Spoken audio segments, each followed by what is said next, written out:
네, 오늘은 본문을 중심으로 해서 예수님을 위한 잔치, 예수님을 위한 잔치라는 제목으로 하나님 말씀을 나누기를 원합니다. 오늘 읽었던 본문 1절 전반부에 보면 6월절 엿새 전에 예수께서 베다니에 이르시니라고 기록을 하고 있습니다. 잘 아시다시피 예수님은 언제 돌아가셨나요? 6월절 전날에 돌아가셨죠. 그래서 6월절이 하루 지나고 부활하셨고 그게 주일이기 때문에 우리가 지금까지도 그 주일을 기념하고 있습니다. 따라서 오늘 이 본문이 일어난 사건은요, 예수님께서 죽음을 단 5일 앞둔 되게 긴박한 그런 시간임을 우리가 알 수가 있습니다. 성도 여러분, 사복음서에 보면요, 예수님이 돌아가시기 일주일 전의 사건이 약 몇 퍼센트인지 혹시 아신 분 계신가요? 예수님의 공생애가 약 3년 6개월이었거든요. 근데 그 중에 예수님이 돌아가시기 전 일주일에 기록이 전체 분량이 몇 퍼센트일까요? 맞습니다. 33%라고 합니다.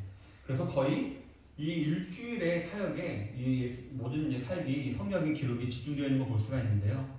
그걸 보면은 예수님이 이 땅에 오신 목적이 이것이었구나는 걸 알 수가 있습니다.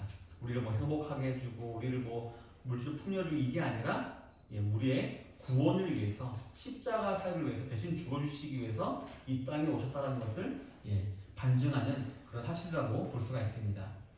어쨌든 예수님께서는 이미 공생의 마지막이라는 사실을 알고 계셨겠죠. 예수님은. 그렇기 때문에 그 마무리를 앞두고 아마 이것저것 해야 할 일이 많다라고 아마 우리가 예상할 수 있을 것입니다. 그리고 잘 아시다시피 오늘 이 사건이 이루어지기 바로 전날 어떤 일이 있었나요?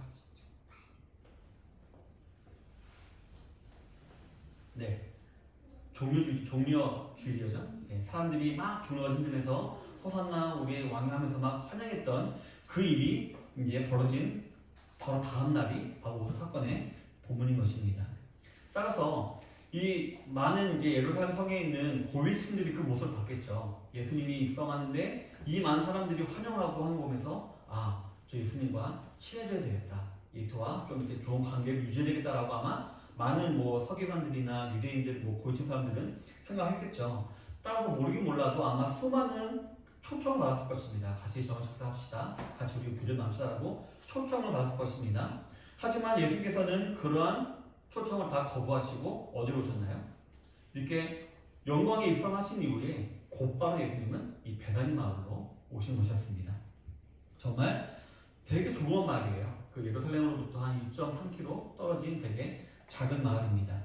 그리고 그 마을에 문둥이 시몬, 즉 정확히 말하면은 문둥이였다가 예수님이 고쳐주셔가지고 낳게 된 시몬, 그 시몬이 초청을 해가지고 그 시몬의 집으로 가게 된 것이었습니다. 좀 이해가 안 되죠. 아니 일주일밖에 안 남았는데 그렇게 유명한 사람들이 초청을 하는데 그걸 마다하고 굳이 시몬의 집에 가야 되나? 시몬이 초청했다고 해서 그 베다니 그 약간 허름한 동네에 그로 가야 되나라는 마음이 들지도 모르겠습니다. 그런데요, 우리가 보면은 예수님께서 이 베다니로 오신 사건은 아무런 의미가 없는 것이 아니었습니다. 왜냐하면 바로 이 베다니 마을에서는 오늘 설교를 잡은 예수님을 위한 잔치가 벌어졌기 때문에 의미가 있는 것입니다. 예루살렘 성에는요, 어떤 사람들이 가득했을까요? 예루살렘에서는 예수님의 어떻게든 줄을 내가지고 조금 내가 유명해지고 좀 내가 좀 이름을 낼까? 이렇게 예수님을 이용해 먹으려는 사람들이 가득 있었죠. 하지만 이 베다니 마을에는 예수님을 사랑하는 사람들이 예수님을 위한 잔치가 여기 오셨기 때문에 예수님은 이 베다니 마을로 오신 것이었습니다. 하지만 성도 여러분, 오늘 말씀의 배경이 되는 이 마을, 베다니 마을의 뜻이 뭔지 아시나요? 베다니. 이 베다니는요, 우리 지난주에는 우리가 베델을 알아봤죠. 이거 똑같아요. 벳아니입니다. 벳은 집이죠. 그리고 아니아는 이거는 가난이라는 뜻이라고 합니다. 그래서 가난의 집, 슬픔의 집, 고통의 집이라는 이름이 그 마을 이름이에요. 뭔가요? 한마디로 되게 못 사는 동네, 좀 되게 후지근한 동네라고 볼 수가 있습니다. 현대에도 보면은 요즘은 안 그런 것 같은데 예전에도 보면은 큰 도시 주변에 누가 살았나요? 보통은 슬럼가라고 해가지고 못 사는 사람들이 살고, 왜냐면 도시에 일하는 사람들이 주변에 살고 그랬었죠. 그런 것처럼 이 베다니 마을도 그렇게 가난한 사람들이 모여 사는 슬픔이 많이 있는 그런 동네였던 것이었습니다. 성경에서도 보면 예수님께서 이 마을에서 눈물을 흘리신 기록이 있습니다. 뭘까요? 이 사람들의 불상을 보니까 너무 안타까운 거예요. 안타깝고 슬프니까 눈물을 흘리셨던 적이 있는 것입니다. 근데 이 슬픔과 괴로움이 가득 찬 가난한 마을, 그런 마을이었기 때문에 이름도 베단이었던 마을에 지금 뭐가 벌어지고 있나요? 예수님을 위한 잔치가 열리게 되었습니다. 부활이요 참 생명이신 예수님께서 그 마을로 찾아오신 이후에 그 마을은 더 이상 슬픔의 마을이 아니라 기쁨의 마을, 화평의 마을이 되었기 때문에 이렇게 하나님을 향해, 예수님을 향해 잔치를 벌일 정도로 그런 동네가 된 것이었습니다. 그렇다면 성도 여러분, 지금 현대에 예수님을 위한 잔치가 벌어지고 있는 슬픔과 괴로움의 마을인 베다니는 어딜까요? 제가 질문 너무 많이 하죠? 어딜까요? 전 세계적으로 보면은 이 베다니라는 이름을 가진 교회가 많이 있어요. 저기 속초에는 없지만 강릉도 있고 도매도 있더라고요. 베다니 교회가 있고, 심지어는 외국에도 베다니 교회가 있습니다. 그리고 더 심지어는요, 아실지 모르겠는데 미국의 그 배우 이름 중에 폴 베타니가 있습니다. 폴 베타니. 이 베타니가 베다니더라고요. 이런 식으로 이 베다니라는 이름이 꽤 많이 있고, 그렇다면 그 교회만 베다니일까요? 그 사람만 베다니일까요? 그렇지 않습니다. 바로 우리 속초 선양교회이자 우리 각 신령이 베다니인 줄로 믿습니다. 왜냐하면 예수님이 만약에 우리한테 오시지 않았다면 우리는 어떤 존재였을까요? 슬픔 속에서 슬픔을 누리다가 슬픔 속에 지옥으로 가게 됐겠죠. 그래서 영원히 슬퍼하게 됐겠죠. 근데 그런 저와 여러분들에게 누가 찾아오셨나요? 예수님이 찾아오셨죠. 그래서 우리는 영원한 생명과 참 기쁨을 얻게 되었습니다. 그리고 우리 속초 선양교회에도 예수님께서 오셨습니다. 저는 예전에 강성교회 예배를 드리면서 가장 은혜를 받았던 말씀이 뭐였냐면은, 우리가 개척하기 전에 이미 예수님이 와 계시다. 이 말씀에 제가 많이 은혜를 받았던 기억이 있는데요. 그렇습니다. 예수님께서 먼저 이곳에 와 계셨기 때문에 이렇게 약간 작지만 아담하고 이쁜 예배당도 있고 이렇게 예배드리게 된 줄로 믿습니다. 그래서 저와 여러분들, 그리고 우리 속초 선양교회는 어떤가요? 남들이 보기에는 여전히 슬픔과 고난이 많은 것처럼 보일 수 있어요. 저 사람 아직, 그러니까 우리 개인적으로 봤을 때 이 세상에 우리보다 더 돈 많고 잘생기고 이쁜 사람 너무 많죠. 그런 것도 우리는 되게 불쌍한 사람이죠. 또 우리 교회 어떤가요? 옆에 있는 교회랑 볼 때 건물도 없이 이렇게 2층에 있는 게 약간 그렇게 보일 수 있습니다. 하지만 실제로는 어떤가요? 예수님이 우리 가운데 계시기 때문에 우리는 날마다 잔치를 벌일 수 있는 복이 우리에게 있는 것입니다. 오늘 본문을 살펴보면서 오늘날의 베다니인 우리 속초 선양교회와 우리 각 신령이 잔치를 벌이기 위해 필요한 것이 무엇인가 한번 알아보고 은혜를 나누는 시간이 되기를 바랍니다. 첫 번째로요, 예수님을 위한 잔치에는 누가 있었을까요? 바로 나사로가 있었습니다. 본문 1절 후반절을 보면 이곳은 예수께서 죽은 자 가운데 살리신 나사로가 있는 곳이라 라고 했고요. 또 2절 후반부에도 보면은 나사로는 예수와 함께 앉은 자 중에 있더라 라고 기록을 하고 있습니다. 예수님께서 베다니 마을로 오시자 죽음에서 다시 살려주시고 친히 예수님께서 이 사람은 내 친구다 라고 말씀하셨던 나사로가 예수님을 찾아왔습니다. 나사로가 예수를 찾아온 것은 특별한 사건인가요? 그냥 당연한 일 같죠, 맞죠? 당연히 예수님께 오셨으니까 찾아오는 게 그것처럼 들리지 전혀 큰일이 아니다라고 생각될지도 모릅니다. 그런데요, 오늘 읽지 않았지만 이후에 기록된 9절부터 11절에 보면 이 나사로가 예수님께 온 것은요, 실로 큰일이었을 우리가 알 수가 있습니다.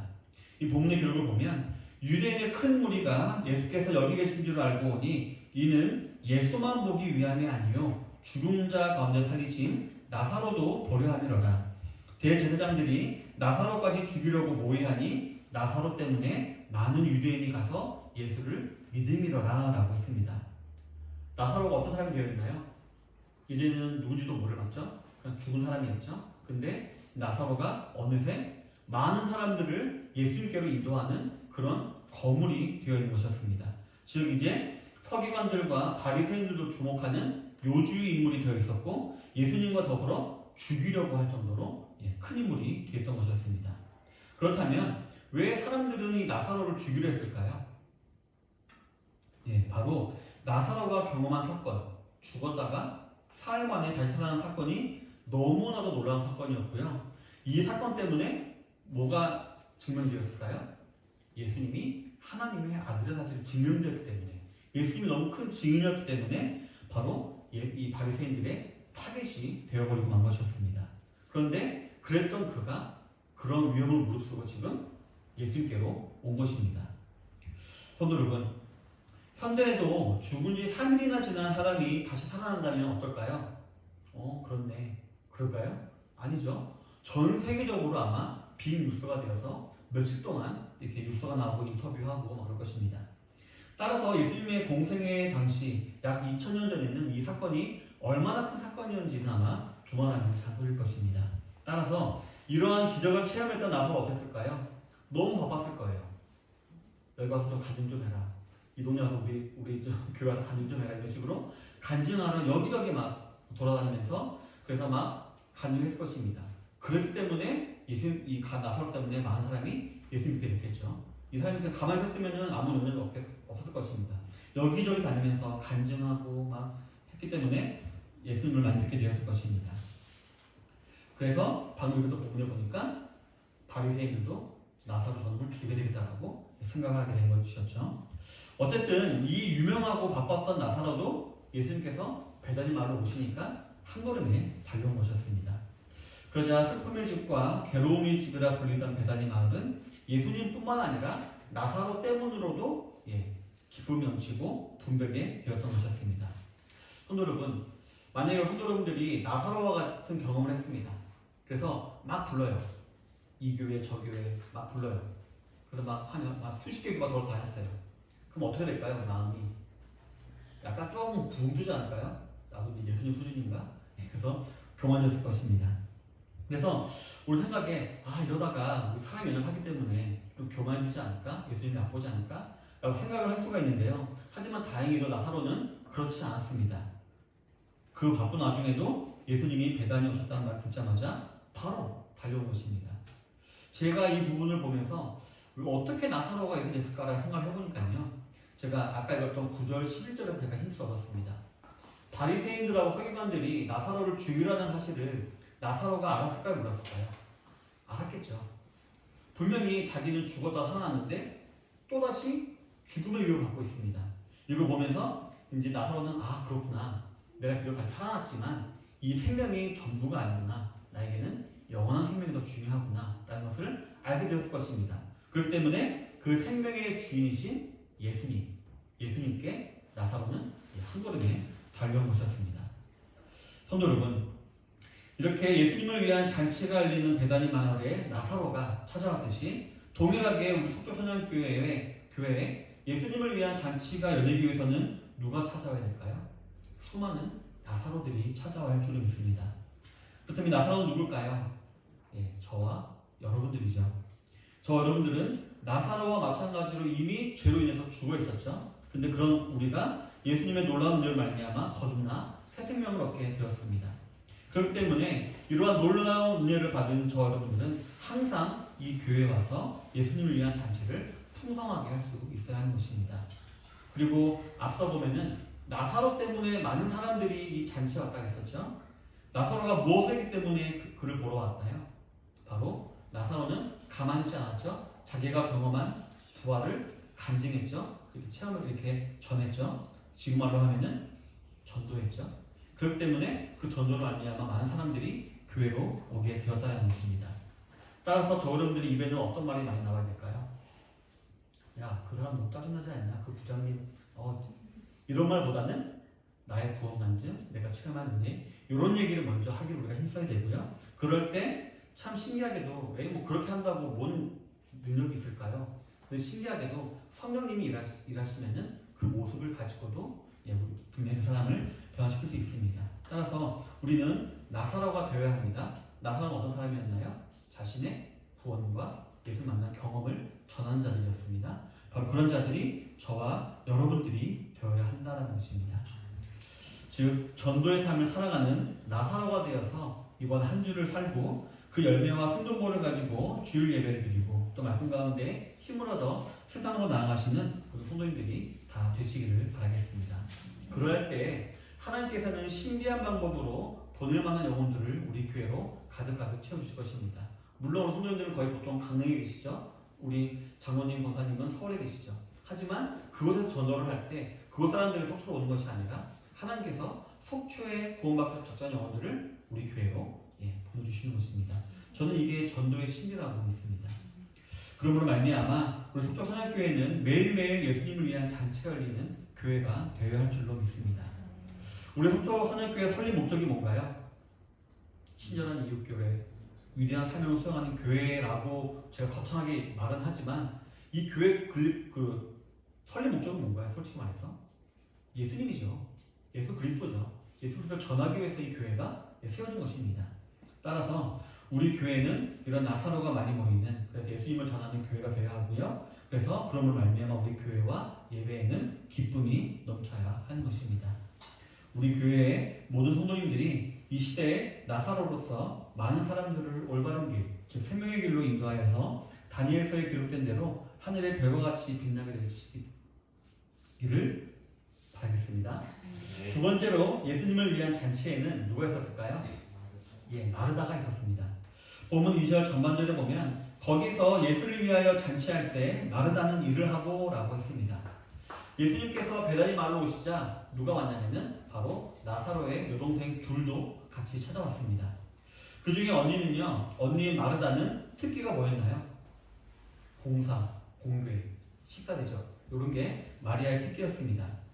잔치가 열리는 곳답게 마르다는 많은 일들을 보면서 예수님과 그 제자들 그리고 나사로를 보기 위해서 온 많은 사람들을 그냥 돌려보지 않냐고 손수 대접하면서 그들을 섬겼던 것이었습니다.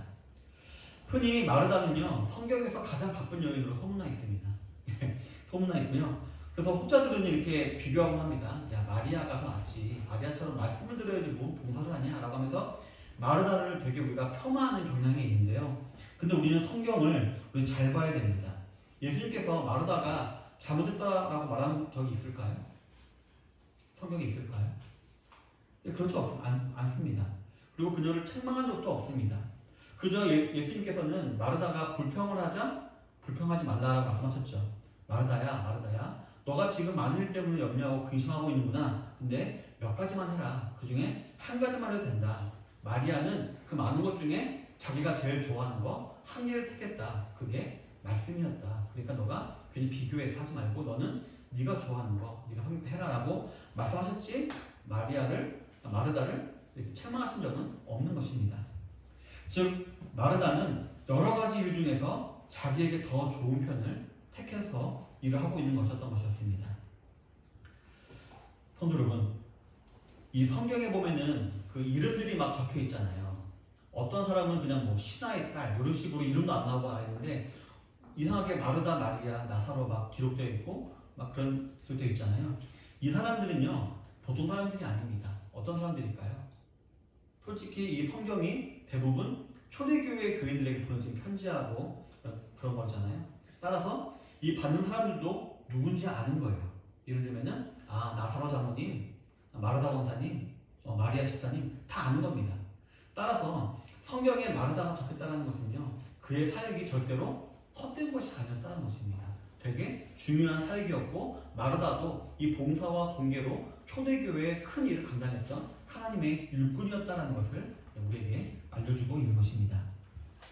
한 목사님의 추천으로 지금 제가 읽고 있는 책이 있는데요. 부흥하는 교회, 쇠퇴하는 교회라는 책을 읽고 있습니다. 이 책을 보니까요. 제일 첫 번째 부흥하는 교회 조건이 무엇이었을까요? 일하는 교회였습니다.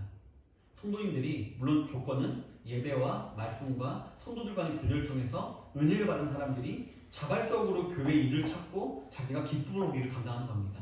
교회에서 목사님이 이거 하십시오가 아니라 본인들이 일을 찾아서 할 일이 많은 교회, 그 교회가 부흥한다라는 그런 말이 나왔는데요. 있었는데요. 이처럼 봉사는요, 그 성도로 하여금 자신의 이 교회의 존재 의미를 알려줍니다. 그리고 생활에 활력을 주고요. 그리고 믿음 생활에도 덕을 끼치는 귀한 것입니다. 교회를 위한 일이 결코 나쁜 것은 아닌 것입니다. 성도 여러분, 하나님께서는 각자 사람들에게 알맞는 달란트를 주셨죠. 그래서 우리 속초 선현교회가 개척된다고 했을 때 우리 가람자매는 왜 왔나요? 제가 반주할래요. 맞죠? 반주하겠다고 왔습니다. 그리고 김영 사님 왜 오셨나요? 하자마자 식당사 내가 해야지, 주일학 체크 내가 해야지, 이런 걸 하려고 왔습니다. 김성환 사님 왜 오셨나요? 돈 관리해야지. 예, 이렇게 각자의 할 일을 가지고 이 속초선생교회로 오신 것입니다. 정말 적재적소에 필요하신 분들이 온 거라고 볼 수 있습니다. 따라서 성도 여러분, 저와 여러분들은요, 그 받은 달란트대로 열심히 수고하고 헌신해서 하나님께 영광을 올려드리면 되는 것입니다. 그럼 하나님께서 받으시고 우리의 마음과 심령을 지켜주시는 것입니다. 저는 분명히 믿습니다. 마르다도 이전에 예수님과의 만남을 통해서 이 사실을 깨닫게 되었습니다. 그래서 자신의 달란트대로 많은 사람들을 섬기면서 예수님을 도와준 것이었습니다. 성도 여러분, 예수님을 위한 잔치가 열리는 베다니 마을에 마르다가 찾아왔듯이 우리 속초선생교회에서도 예수님을 위한 잔치가 열리기 위해서는 누가 찾아와야 될까요? 마르다들이 찾아와야 됩니다. 우리 교회는 생명 공동체이긴 하죠.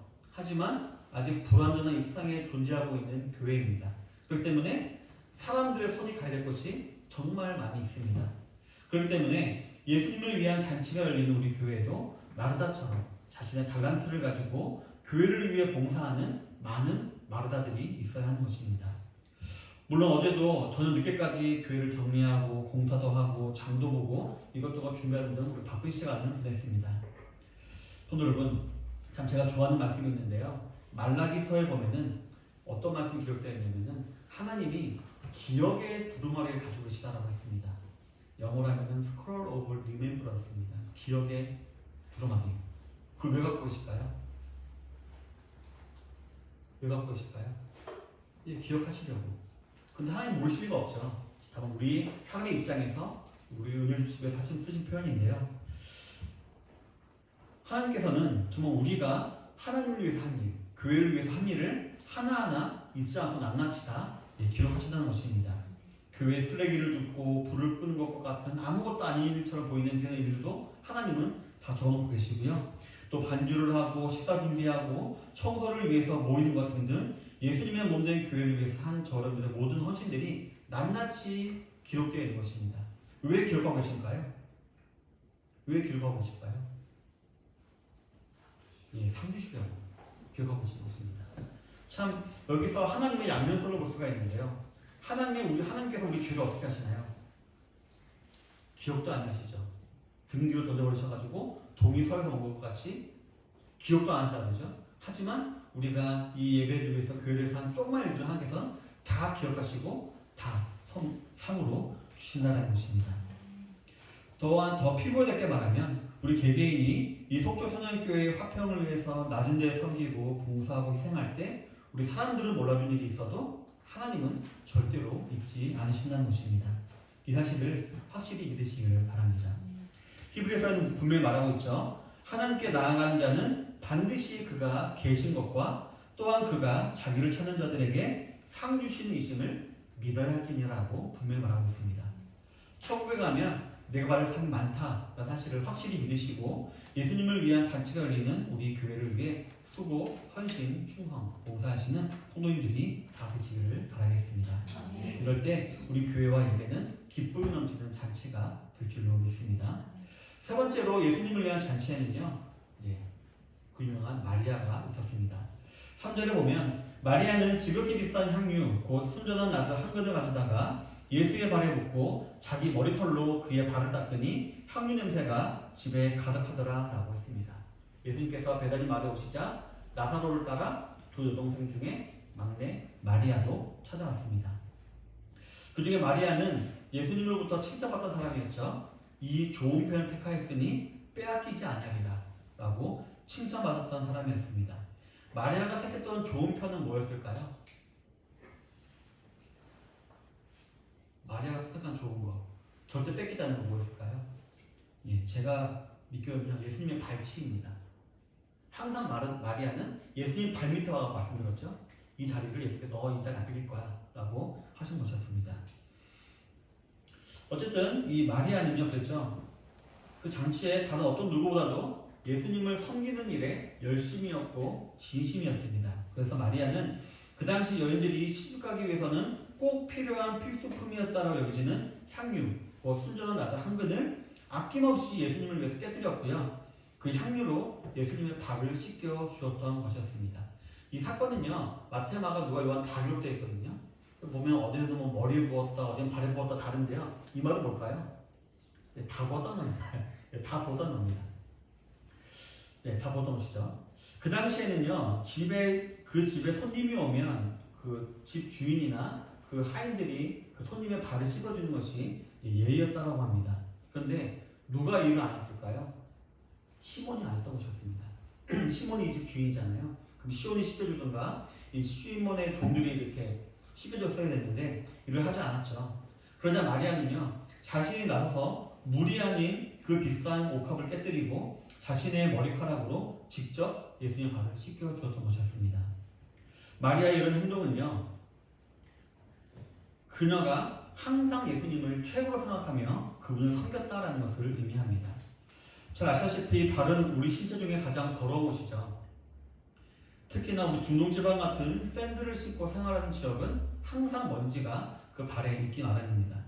그런데 그 더러운 발에 마리아는 성인 남자 연봉에 해당하는 그 돈을 해당하는 그 손전한 나다 한 근을 다 부었습니다. 그리고 잠언에도 보면 이런 말씀이 있습니다. 머리카락은 여자의 영광이다라고 나와 있습니다. 그래서 그 당시 여자들이 머리를 되게 귀중히 여겼는데요. 근데 그 영광스러운 머리로 예수님의 그 더러운 발을 씻긴 것이었습니다. 여기서 우리가 주목해야 할 것은요, 그가 아주 비싼 향유를 부었다, 이게 아니라요, 바로 남들이 하기 싫어하는 일을 이 마리아가 기꺼이 했다는 것을 우리가 집중해야 되는 것입니다. 그리고 그 일을 할 수 있었던 동기는 무엇일까요? 왜 다른 사람들은 안 했는데 마리아는 그렇게 했을까요? 바로 그녀는 자신이 사함을 받은 죄가 얼마나 큰지를 깨달아서 알게 되었다는 것입니다. 예수님도 말씀하셨죠. 적게 사함받은 자는 적게 사랑하고 많이 사함받은 자는 많이 사랑한다. 누군 적게 받고 누군 많이 사함받았을까요? 아니죠. 똑같이 죄 사함받았습니다. 근데 누구는 이 사실을 가볍게 여기고 누구는 크게 여기고 이 차이에 따라서 예수님의 함께 하시는 헌신이 달라진다는 것입니다. 어쨌든 이렇게 가장 좋은 것으로 예수님을 대접한 마리아 헌신 덕택에 어떤 일이 벌었을까요? 그 향유가 온 집안에 퍼졌겠죠. 그래서 그 예수님을 위한 잔치는 더욱더 은혜로운 깊은 잔치가 되었을 것입니다. 성도 여러분, 그렇다면 마리아는 어떻게 예수님의 발을 씻길 생각을 했을까요? 벼르고 있었을까요? 벼르고 있어서 막 챙겨오고 막 그랬을까요? 저는요, 아까 말씀드렸지만 이 마리아가 예수님으로부터 빼앗기지 않을 것이었던 장소가 어디라고 했었죠? 발치라고 했었죠. 그래서 그날도 마리아는 발치가 온 거예요. 보니까 종들이 안 씻어줬네. 그래서 내가 해야 되겠다. 그래서 마리아가 하게 됐다는 것입니다. 이처럼 성도 여러분, 저와 여러분들도 항상 마음의 자리는 예수님의 발치여야 할 줄로 믿습니다. 이 말은 뭔가요? 항상 그 말씀에 귀 기울이는 자리, 예수님의 마음을 가장 잘 알 수 있는 자리, 바로 예배의 자리가 우리의 발치가 되어야 된다는 것입니다. 예배야말로 가장 큰 섬김이기 때문입니다. 예전에 제가 은혜를 받았던 한 설교가 있는데요. 그 목사님이 이렇게 표현하더라고요. 우리는 앞으로 말이 바뀌어야 된다. 말이 바뀌어야 된다. 예전에 우리 지미 같은 경우 이제 학교 가서 그러겠죠? 학교 다녀오겠습니다. 그러겠죠? 집에서. 또 교회에서 나갈 때도 어쨌든 그 말이 우리 다녀오겠습니다라고 우리 중심이 집이잖아요. 근데 우리 중심이 교회가 돼야 된다는 것입니다. 오늘 주일날 교회 떠나기 전에 하나님 집 갔다 오겠습니다. 집에 다녀오겠습니다. 이렇게 말할 정도로 우리 교회와 예배가 중심이 되어야 한다는 것입니다. 오늘 여러분, 예수님을 위한 잔치가 열리는 베다니 마을에 마리아가 찾아왔듯이 우리 석조선양교회에서 예수님을 위한 잔치가 열리기 위해서는 수많은 마리아들이 찾아와야 할 줄로 믿습니다. 바로 자신의 가장 귀한 것을 가지고 주님을 섬기는 자들이 많이 있어야 하는 것입니다. 그렇다면 우리에게 가장 귀한 것은 무엇인가요? 우리에게 가장 귀한 것은 무엇인가요? 짐이 뭐가 가장 귀해요? 네, 많이 있겠죠. 휴대폰도 있겠고 많이 있겠지만 제가 믿기로 우리 사람들에게서 가장 귀중한 것은요, 우리의 몸입니다. 맞죠? 우리 몸을 가장 귀하게 여기죠. 몸을 가장 중요하게 여기고. 따라서 우리는 로마서에서 바울이 너희 몸을 거룩한 산 제사로 드리라라고 했듯이 우리의 몸과 마음이 항상 이 교회로 향할 수 있도록 우리는 해야 한다는 것입니다. 어제 우리 김일사님 부부가 식사하는 중에 이런 말씀 하시더라고요. 일주일에 이틀밖에 못 와서 답답하다. 이런 말씀 하시는데 참 되게 감동이 되었습니다. 정말 사랑하시는구나 생각하면서 감동이 되었는데요. 이처럼 우리의 마음은 항상 교회에 와 있어야 한다는 것입니다. 이 말은 구체적으로 말하면 우리가 예배를 드릴 때 신령과 진정으로 온 마음 다해 하나님께 예배를 드릴 수 있어야 한다는 것입니다. 따라서 우리 교회에 마리아가 찾아와야 한다는 말은요, 우리 성도님들 가운데 하나님께 예배드리기를 힘쓰는 자들이 더욱더 많아져야 한다는 것입니다. 여러분들이 가장 사랑하고 가장 귀중하다고 여기는 우리 성도님들의 몸을 움직여야 됩니다. 움직여서 나의 몸을 하나님께 산제사로 올려드립니다 라는 신앙 고백과 함께 하나님께 예배를 드리는 길을 즐기는 자들이 많이 있어야 한다는 것입니다. 현재 사정상 우리 성도님들뿐만 아니라 우리 가족도 같이 예배를 드리지 못하기 때문에 이런 말씀을 드리는 것이 저조차도 많이 부담이 되긴 하지만 오늘 본 말씀은 분명히 강조하고 있죠. 우리의 몸과 마음을 주님께로 와서 예배를 드려라. 그래서 이 사실 우리가 잊지 말아야 될 중요한 사실인 줄 믿습니다. 성도 여러분, 예배의 중요성에 대해서 몇 번 들었나요? 수없이 듣죠. 수없이 듣고 아마 앞으로도 끊임없이 들을 겁니다. 정말 예배는 그토록 중요합니다. 왜냐하면 우리 인간이 나오는 것이 어떤가요? 우리 인간이 나오는 것이 어떤가요? 다 죄악되고 왜곡되고 그렇지 않습니까? 하나님께서 선하게 창조하신 것도 우리 인간이 손타면은 더러워지죠? 죄가 되죠? 그래서 우리 사람에게 나오는 것은 정말 선한 것이 없습니다. 근데 우리 인간이 할 수 있는 것 중에 가장 고귀한 힘이 뭘까요? 마음에 무릎을 꿇고 하나님께 예배를 드리는 것이 가장 고귀한 힘일 것입니다. 왜냐하면 이때 우리는 누구 만나게 되냐면 하나님을 만나게 되고, 하나님 만나면 어떻게 되나요? 내가 깨어지게 되죠. 내 생각과 아집과 고통 같은 것들이 다 무너지게 되는 것입니다. 그리고 점점 우리가 어떻게 될까요? 그리스도인이 되어가는 거죠. 우리가 점점 거룩해져 간다고 표현을 합니다. 우리가 예배를 통해 하나님을 만날수록 우리는 점점 더 그리스도인이 되어가는 것입니다.